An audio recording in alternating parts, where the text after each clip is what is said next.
13 lessons I learned after graduating college from the real world that I wish I had learned earlier. The first is that you make better decisions and you learn more by assuming that you're dumber than everyone else. The reason this was something that took me a long time to learn is that when I was in college, it was all about showing how smart you were. It was about talking more in the group meetings. It was about raising your hand more in the classroom. I took that and started translating in the real world, and I realized that I didn't learn very much because I was the one talking all the time. And it only took a few times of me getting introduced to somebody, someone would introduce us, and I would basically spend the whole time blabbering on about how great I was and how much I knew, only to find out later that this person was way above me in business and whatever things that I was pursuing at the time. And then I felt tons of shame and embarrassment about how stupid I was for doing that. I had to shift the way that I talked to new people and the way that I entered rooms. And I'll be real, I still talked probably too much. But at least being aware of that lesson as early as it could, I wish I had learned it earlier. Fundamentally, you can't learn if you're talking. And so if you're trying to learn, then not talking is the first requisite for doing that.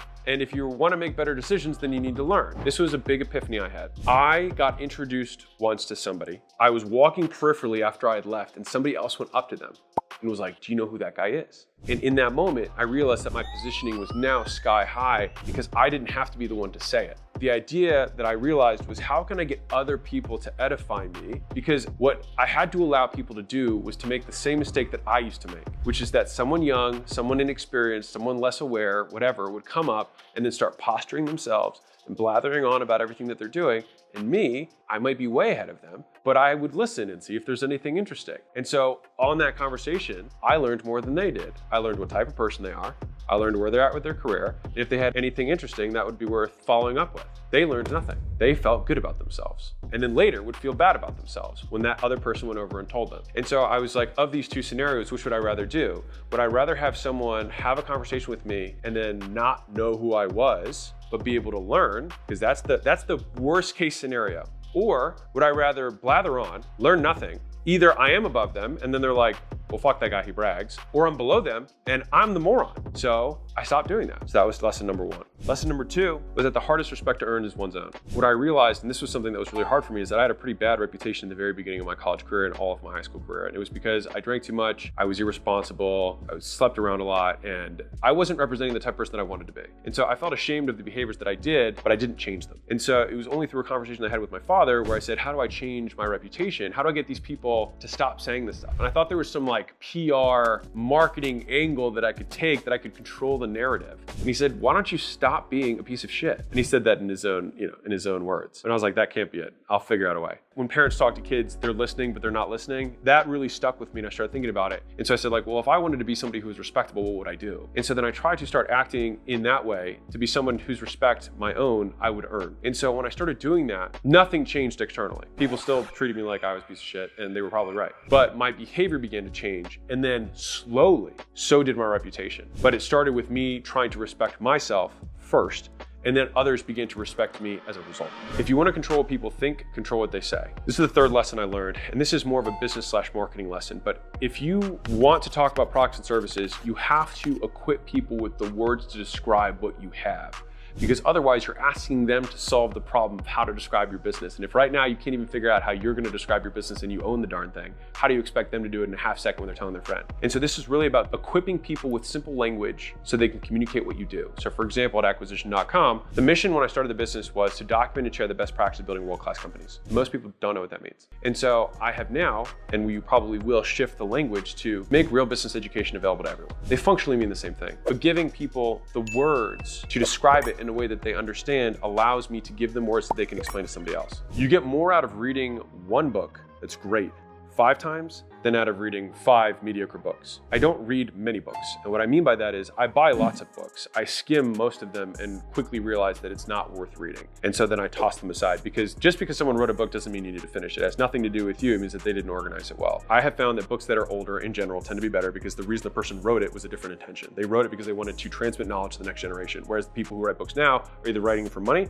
writing for notoriety, or writing them to sell other shit. If you find books where the author is actually writing because they want to convey knowledge to the next generation, those tend to be better books in my experience, because the intent is to actually teach, not to persuade. Slight difference. When you do find those gems, I have realized that if I read something once, end to end, I still don't know it yet. I will read a book 2 times, 3 times, 4 times, 5 times until I can teach the book when I feel like it is worth learning. And then once I have like squeezed the book for everything that it has to the point where I can convey the message to somebody else, like I can teach the concepts of the book, which is something that I've done many times. I'll actually make a presentation on the book so that I can wrap my own frameworks around how I can remember it. That's where a lot of these frameworks come from, is because it's me trying to make sense of the world in a way that I can remember. If your behavior doesn't change as a result of reading a book, then it means you've learned nothing, which means it was a waste of time. And many people who read books are just wasting their time because their behavior doesn't change. And so I consolidate. Once I find something that's good, I plug everything I possibly can into it and suck the juice out of it so that I can change my behavior as a result, which comes from the frameworks and how I think about it. How deeply do you understand the knowledge of the book? There's a handful of books that if you just did them for the rest of your life, you would win. Because if you just did How to Make Friends and Influence People and you put it into your DNA, you would be successful.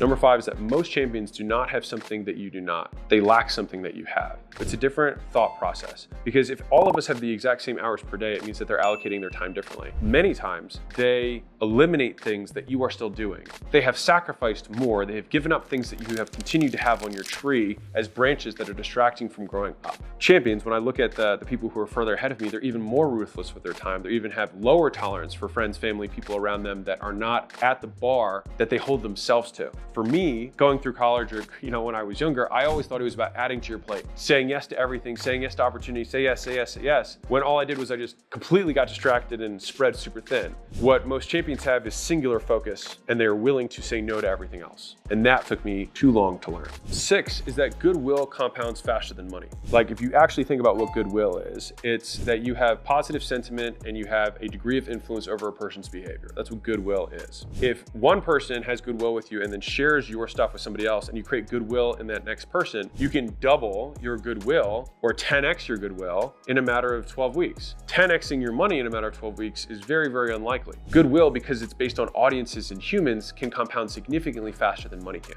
And when I realized that that goodwill could be translated into money if I so desired at a future date, then I realized that rather than focusing on the money that I'm trying to make today, why don't I focus on the compounding vehicle that compounds at a much faster rate than money does, that compounds tax-free, by the way. Building the audience is tax-free. And then when you choose to have the conversion event, you can do that at your own choosing. But if you focus on the audience, you focus on the goodwill, that will grow significantly faster than any kind of monetary move. But you can still translate that later into money when you want. 7 is that you're going to die. 2 weeks after you die, most people will have forgotten about you. And 6 months after you die, no one will talk about you. And if they're not caring enough then it certainly doesn't matter what they think about your life now. Because if that's the most significant event that's going to happen in your life, which is that you stop living, how much credibility or weight should we give to other people's opinions on what we should do with our lives? In my opinion, very little. Unless the person has a vested interest in seeing you succeed, and the context to provide the advice, most of the times it's just worth ignoring, because they're trying to live their own life and they're projecting their own beliefs and experiences on you. And you spent all this time trying to improve your own view of reality through the beliefs that you've shed and shifted that they have not. And so what they believe to be true is what they're casting onto you. And if you don't like the life they have, then I don't think it's worth listening to. 8, extraordinary accomplishments come from doing ordinary things for extraordinary periods of time. This is just me speaking about me, but when I was younger, my action showed that I was more impatient. I always was willing to sacrifice what I had today to get the quick buck. I was shifty like that because I just thought that was how it worked. I thought there was some shortcut I didn't know about. And I would see the guys on stages being like, this is what we do. We do the basics and we do a lot of it. I was like, they're just trying to hold the secrets back. And I'm here to tell you that that is not true. Like, I wish I could go and shake my college self and be like, if you do one thing for a very long period of time, you will get very good at it and it will compound onto itself. And maybe I would listen to me. If future self showed up in my living room now, I would totally listen to him. But you know what I mean? And so I can't do that. So the next best thing I can do is try and shake you by the collar. The thing that makes the action extraordinary is the commitment to it, not the nature of the action itself. Working out and doing reps is not extraordinary. If you saw one set of a workout from me at the gym, you wouldn't think, oh, this guy is amazing. Look at them quads.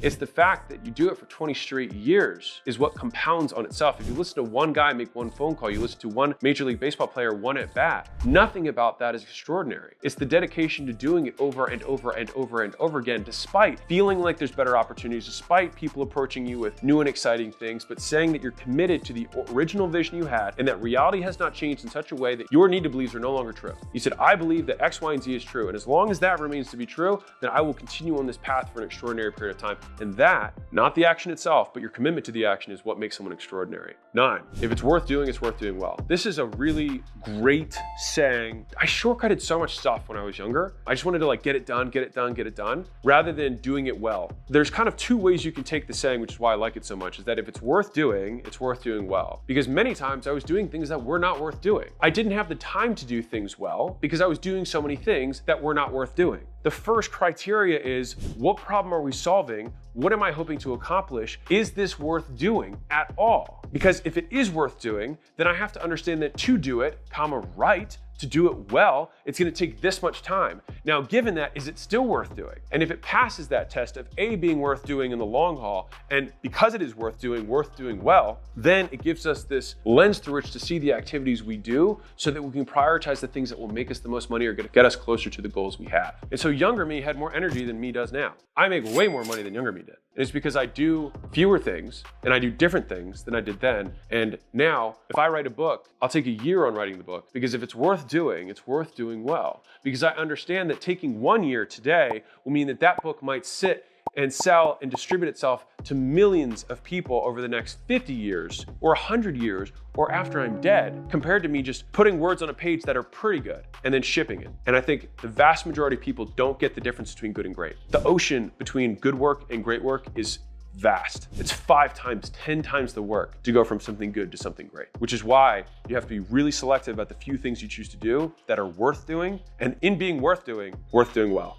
10, be willing to negotiate everything except for your values. And so there were so many things when I was coming up that, like in college, even right after college, as jobs, like I always just took things at face value. So prices, terms, relationships, everything I took at face value. So whatever someone presented, I said yes or no to. I have now realized that virtually everything is negotiable. People present with basically their best bad guess, and they're hoping that someone takes them by the hand and says, you know, that makes no sense. What if we did it this way?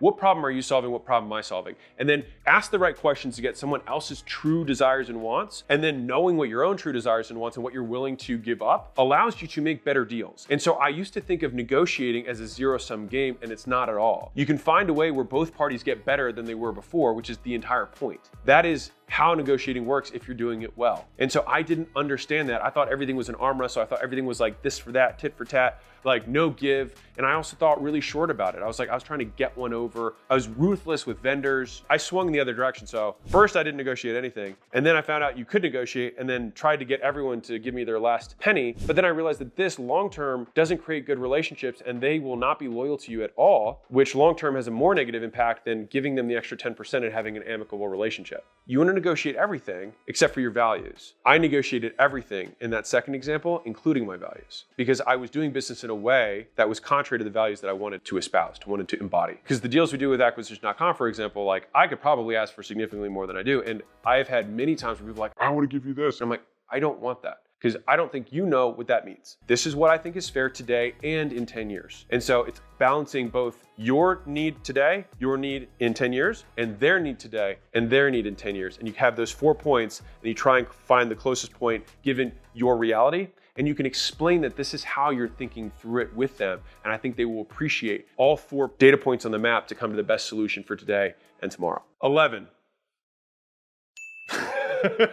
Humility. This is a big one because I want to be a different voice on this, because I have heard all over the internet recently people saying humility is stupid. If you looked up what the word means, you wouldn't want to be it. Because if you look it up on Google, it says thinking less of oneself. This is why looking and defining terms is important. Because if you look at Merriam-Webster, for example, it's lack of pride or arrogance. I don't think people would say you wouldn't want that. I was like, no, I think people are okay not being prideful or arrogant. I think that's okay. But even more so, and the definition that I have taken on is actually the exact opposite of that, which is it is not decreasing your regard for self, but increasing your regard for others. That's from Clayton Christensen, who was a Harvard professor, goat of a human. I thought that posturing when I was younger was the thing that would get people to like me. But what I realized later was that you gain status by giving more to the group than you get. This is especially true for guys. It's probably true for girls, but I can't speak to that. If you want to gain status, the way you do it is by sacrificing more for the group than everyone else does. If you want to gain status in a company, you give more to the company than anyone else does, more than the company gives you back. Because what do? They reward that behavior. The group rewards the person who gives to the group. It's how it works. The people who take from the group, they only go in to get status from the group, end up getting banished by the group and batted down because everyone wants to keep that person down because they don't serve anyone else. And so it was only by realizing that I had to give my life in order to get it. I had to give status. I had to serve, because when you serve someone, you're giving them status. You're increasing your regard for others. When I gave status, I got it back. When I gave respect first, I would get respect back. And it was understanding that group dynamic, which is what made me president of the fraternity that I was in. All of these things started compounding when I realized that truth. And if you do that, I promise you, you will have all the status you want. 12. The happy man has 1,000 wishes, the sad man has one. This is a little bit more of a heartfelt one for me, because when I was younger, I was definitely angrier, probably darker in general. And a lot of that came because I had expectations that were fictitious, real or otherwise, from other people in my mind that existed who were constantly judging the behaviors and actions I was doing every day and were telling me that I was not enough. In some ways, that created and reinforced behaviors that I still continue to this day in terms of the actions I take, but the way that I feel and think about them has shifted. When you are sad, you want to not be sad. That's the main focus. You want to feel better. And many times people will take the short-term way of getting out of that, which is alcohol, drugs, etc., because in the moment they can feel better. Everyone just wants to feel better. And so when I think about things that I used to think people were wronging me, right? And I would get all angry and I'd spit myself out. I use a different frame now, which is they just wanted to feel better. Do you think it had nothing to do with me and they just wanted to feel better about themselves? And that's given me a lot of peace about many of the things that used to anger me. Being able to quiet the hundreds of non-existent voices in my head that were constantly judging the activities that I was doing and labeling them good or bad or good enough or not good enough, etc., took up a tremendous amount of my attention. And because of that, all of my focus was on feeling better. And so I couldn't actually have any energy left over to do stuff because all I was focused on was feeling better. And all I was spending all my day was in my head trying to not feel like shit and doing both short and long-term things to do that. And so it was only when I came up with the mantra, which I have said before, but fuck happiness, which sounds ironic because I said the person who's happy has 1,000 wishes. But in choosing not to admit the deficiency between my current state and the future state of what I desire to be, I was able to accept where I was. And then the deficiency of not being good enough, not being happy enough, disintegrated in my mind. And then I was able to focus on just doing things. And then when I started doing things, I started making progress. When I started making progress, I started looking back and feeling proud of how far I'd come. Because it wasn't about the many voices outside, it was about the only one that mattered. And so that shift is what I think genuinely from a spiritual standpoint is the thing that was able to give me the strength to do some of the things we have done. But I wouldn't have been able to ever start on this path because I was paralyzed about what I thought other people were going to think about me, only to realize that they weren't thinking about me at all.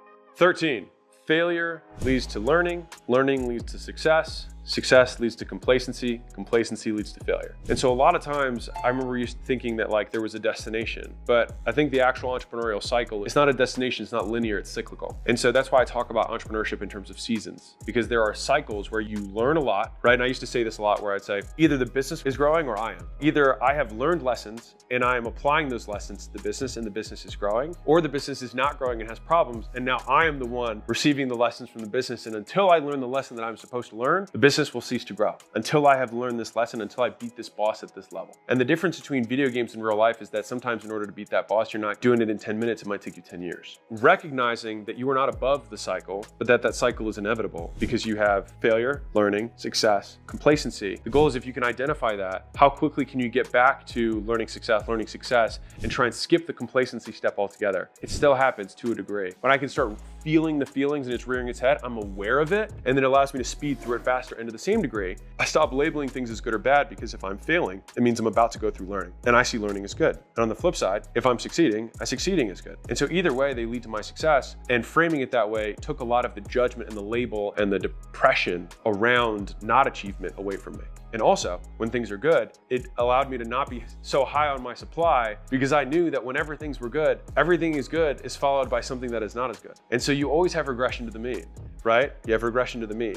And so if things are amazing, then it means they can only go down from here. If things are terrible, it means it can only go up. 14 is that I would pay any amount of money to make obvious truths real for me. There is a reality that no one can see right now, true reality. And no one can see it because we are shaped by the many things that we've been told throughout our lives, and many of those things were not true. Much of the path of entrepreneurship, in my opinion, is shedding these false truths so that you can see the world more clearly. If you see these business people who are super far ahead and all of a sudden it's like they can lose it and then they can get it all back again and things seem so seamless for them, it's because they have a more accurate view of reality than you do.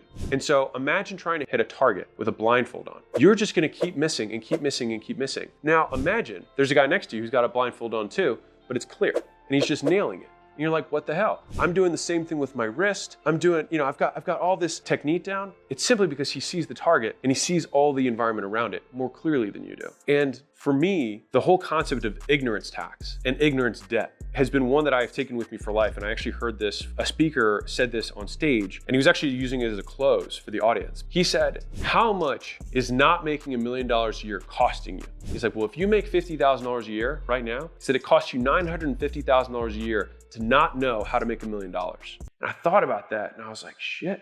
We were paying a debt service to a false reality in order to get the real one. And so for me, I will pay any amount of money to speed that process up, to see the world more clearly in a way that is true. And if the views that I have do not serve me and someone else is further ahead of me in the game, then they are better at the game of business than me in some way. And in that way, I can learn of them. Doesn't matter what they're doing.